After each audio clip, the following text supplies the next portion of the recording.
जब से पैदा हुए हैं हम ये क्वेश्चन हमेशा रेज़ करते हैं कि हमारा इस ज़िंदगी में मकसद क्या है। एंड एक फंडामेंटल क्वेश्चन हमेशा जो है वो हमारी ज़िंदगी में आता है, are we alone in such a vast universe.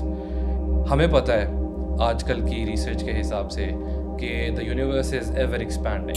This is a very enterprising subject, a very exciting one, and of course, आपने स्पेस द फाइनल फ्रंटियर की बात की। मैं इसको थोड़ा सा डिफरेंट वे में कहना चाहूँगा कि it's also a kind of a hidden frontier as well, because primarily, if I'm not wrong, I think we've just been able to discover almost 10 to 15% of. I think even lesser actually. Yes. So it's all about, I mean, how you look at the scheme of things. Basically, being the Muslims and with that faith and Aqidah, I would say कि हम लोग बहुत खुशकिस्मत भी हैं in that way. और हमें कुरान हकीम जो है वो अपनी हिकमत से बहुत सारी चीज़ें बताता भी है, सिखाता भी है, और एक समझने की दावत भी देता है। So and I hope this is bilingual. You don't have any problem in your audience, right? Absolutely not. And आपने जैसे वो बात की कि कुरान की, और हम इसमें अगर बिलीफ पे बात करें तो क्रिएशन ऑफ लाइफ से स्टार्ट करते हैं। Right. How do you think life was created and cosmos में हमारी existence जो है उसका स्टार्ट कैसे है, और what do you think कि ये मतलब बहुत सारी theories हैं जिसमें बिग बैंग theory भी है, बहुत सारे लोग जो हैं वो इसको इस तरह नहीं देखते। So what do you think is the nature of our existence and creation? Well, I think इसमें एक बहुत बड़ा मिस्टीक वाला डिज़ाइन है, because we still don't know primarily। तो जैसे मैंने बात की कि फेथ के नुक्ता नज़र से अगर आप देखें तो we know that we are here, और एक खलीफतुल अर्द का भी एक कॉन्सेप्ट है जो आप भी समझते हैं और हमारे ऑडियंस भी they have very wide understanding of what it is all about।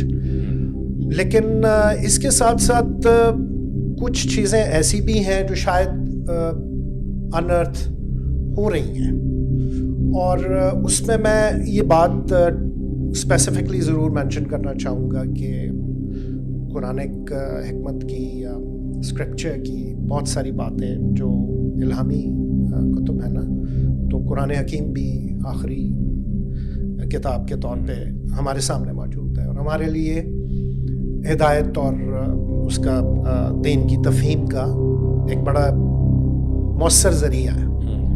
तो मैं ये कहूँगा कि ये मिस्ट्रीज़, ये असरार, ये खुल रहे हैं, और अब तक हम ये उस तरह से जान नहीं पाए कि ये ज़िंदगी का सिलसिला।